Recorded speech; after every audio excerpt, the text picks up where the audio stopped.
오늘 정말 흥미로운 실제 사건 기록 하나를 같이 들여다볼까 하는데요. 한 사람의 복잡한 재정회생 여정을 따라가면서 그의 삶이 어떻게 숫자로 기록되고 또 예상치 못한 변수들로 인해 어떻게 흘러갔는지 지금부터 함께 파헤쳐 보겠습니다. 자, 그럼 바로 이 사건의 가장 핵심적인 질문, 어떻게 보면 좀 이상한 질문부터 시작해 볼게요. 상식적으로는 이게 말이 안 되잖아요? 매달 내는 부담은 줄었는데 결과적으로 갚아야 할 총액은 더 커졌다니. 이 미스터리의 답을 지금부터 같이 찾아가 보시죠. 자, 이 표를 한번 보세요. 이게 바로 그 미스터리인데요. 매달 내는 돈, 월 변제금은 68만 원에서 약 57만 원으로 10만 원 넘게 줄었죠. 그런데 갚는 기간은 36개월, 즉 3년에서 60개월, 5년으로 늘어났어요. 그러다 보니 총 갚는 돈은 2,440만 원에서 3,430만 원으로, 아니 거의 1,000만 원이 늘어난 거예요. 도대체 중간에 무슨 일이 있었던 걸까요? 자, 그럼 시간에 거슬러 올라가서 이 이야기의 맨 처음으로 한번 가보겠습니다. 처음엔 정말 모든 게 아주 간단하고 명확해 보였거든요. 신청인이 처음 제출했던 계획안부터 살펴보시죠. 이 사건의 주인공은 바로 최 씨라는 분입니다. 원래 지게차 사업을 운영하셨는데 경기가 안 좋아지면서 사업이 힘들어졌고 결국 세 자녀를 둔 가장으로서 생계를 위해 받은 대출이 눈덩이처럼 불어나 개인회생을 신청하게 된 거죠. 이게 바로 최 씨가 2024년 11월에 법원에 처음 냈던 계획안이에요. 보시면 빚은 한 9,300만 원 정도, 재산은 놀랍게도 없음, 0원이라고 신고했죠. 그래서 당시 사업소득을 기준으로 매달 68만 원씩 36개월, 딱 3년 동안 갚겠다. 이런 아주 심플한 계획을 제출했습니다. 그런데 말이죠. 이렇게 간단했던 계획이 세 가지의 정말 예상치도 못했던 변수를 만나면서 완전히 꼬이기 시작합니다. 지금부터가 이 사건의 진짜 이야기라고 할 수 있습니다. 첫 번째 변수는요, 바로 돈 문제, 그러니까 소득의 급격한 변화였습니다.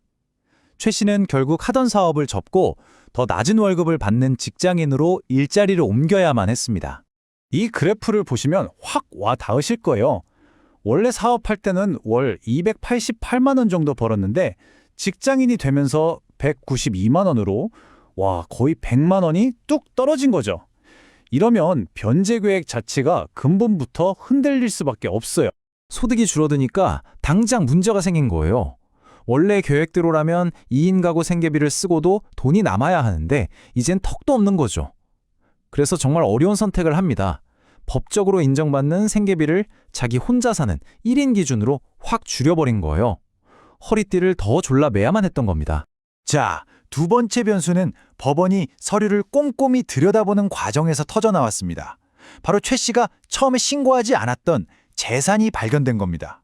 여기서 개인회생의 아주 중요한 원칙 하나를 알아야 하는데요. 바로 청산가치 보장의 원칙이라는 겁니다. 말이 좀 어렵죠? 쉽게 말하면 이런 거예요. 채권자들 입장에서 야, 너 회생 안 하고 그냥 지금 가진 재산 다 팔아서 우리한테 나눠주는 것보다는 더 많이 갚아야지, 이거예요. 재산 숨기고 빚만 탕감받는 걸 막는 일종의 안전장치인 셈이죠. 법원이 조사를 해보니까 이런 것들이 나온 거예요. 주식 계좌에 돈이 좀 있었고 암호화폐도 있었네요. 심지어 다른 사람한테 빌려준 돈, 그러니까 받을 돈도 있었고요. 처음에 재산 0원이라고 했던 것과는 완전 다른 상황이 된 거죠.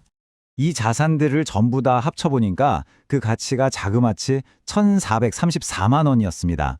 이제 최 씨는 개인 회생을 하려면 총 갚는 돈이 최소한 이 1,434만 원은 넘어야 한다는 새로운 숙제가 생긴 겁니다. 그런데 여기서 끝이 아니었습니다. 진짜 마지막 세 번째 변수가 터져 나오는데 알고 보니 최 씨가 갚아야 할 빚 자체가 처음 신고한 것보다 훨씬 더 많았다는 사실이 드러났습니다. 보니까 세금 안 낸 게 있었고 4대 보험료도 밀려 있었죠. 그리고 결정적으로 실업급여를 부정한 방법으로 받았다가 뱉어내야 할 돈까지 채무 목록에 추가된 겁니다. 특히 세금 같은 건 다른 빚보다 먼저 갚아야 하는 거라 일이 더 복잡해졌어요. 결국 이 모든 것 때문에 총 빚이 처음 9,300만 원에서 거의 1억 1,500만 원으로 2천만 원 넘게 확 불어난 겁니다. 정말 엎친 데 덮친 격이었죠. 자, 이제 퍼즐 조각들이 다 나왔습니다. 소득은 줄었고 최소한 갚아야 할 돈의 기준선은 생겼고 갚아야 할 빚 총액은 늘어났어요. 이 세 가지가 뒤엉키면서 어떻게 최종 계획이 만들어졌는지 그 과정을 한번 따라가 보죠. 법원이 머리를 굴린 거죠. 자, 1단계 소득이 줄었으니 월 갚는 돈은 57만 원 정도로 낮춰주자. 그런데 2단계랑 3단계, 그러니까 새로 발견된 재산 가치랑 늘어난 빚은 다 갚아야 하잖아요. 월 57만 원씩 내서는 이걸 단기간에 갚을 수가 없었던 거예요. 그래서 나온 유일한 해법, 바로 변제 기간을 법에서 허용하는 가장 긴 기간인 60개월, 즉 5년으로 쭉 늘리는 거였습니다. 이제 맨 처음에 봤던 그 이상한 표가 완전히 이해가 되시죠? 월 변제금은 소득이 줄어서 어쩔 수 없이 낮아졌지만 늘어난 빚이랑 재산 가치를 다 갚으려다 보니 기간을 60개월로 늘려야만 했고, 그러다 보니 총 갚는 돈은 오히려 1,000만 원 가까이 늘어난 겁니다. 드디어 미스테리가 풀렸네요. 최 씨의 이야기는 그냥 한 사람의 이야기로 끝나지 않습니다. 개인회생이라는 제도가 현실에서 어떻게 작동하는지를 정말 생생하게 보여주거든요. 그럼 이 사건을 통해 우리가 뭘 배울 수 있을까요? 이 타임라인을 한번 보세요. 회생 신청하고 최종적으로 오케이 사인이 날 때까지 무려 14개월이 걸렸습니다. 개인회생이라는 게 그냥 서류 한 번 내고 끝나는 게 아니라는 거죠. 이 14개월 동안 끊임없이 상황이 바뀌고 그걸 조정하고 정말 긴 싸움이었던 겁니다. 결국 이 사건이 말해주는 핵심 교훈은 이겁니다. 첫째, 개인회생은 정해진 공식이 아니라 계속 바뀌는 살아있는 협상 과정이라는 거. 둘째, 살다 보면 소득이나 직업이 바뀔 수 있잖아요. 그럼 계획도 당연히 바뀐다는 것. 셋째, 재산은 솔직하게 다 공개해야 한다는 것. 어차피 다 드러나게 되어 있거든요. 마지막으로 이 제도의 목표는 결국 빚진 사람과 돈 받을 사람 사이의 균형을 찾는 데 있다는 겁니다. 최 씨는 매달 내는 돈의 부담을 줄이는 대신 빚을 갚아야 하는 기간을 2년 더 늘리는 선택을 한 거죠.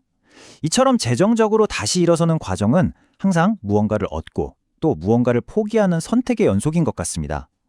오늘 이 이야기를 통해 이 불확실한 세상에서 새로운 출발이라는 것의 진짜 무게와 그 대가는 과연 무엇일까? 다시 한번 생각해 보게 되네요.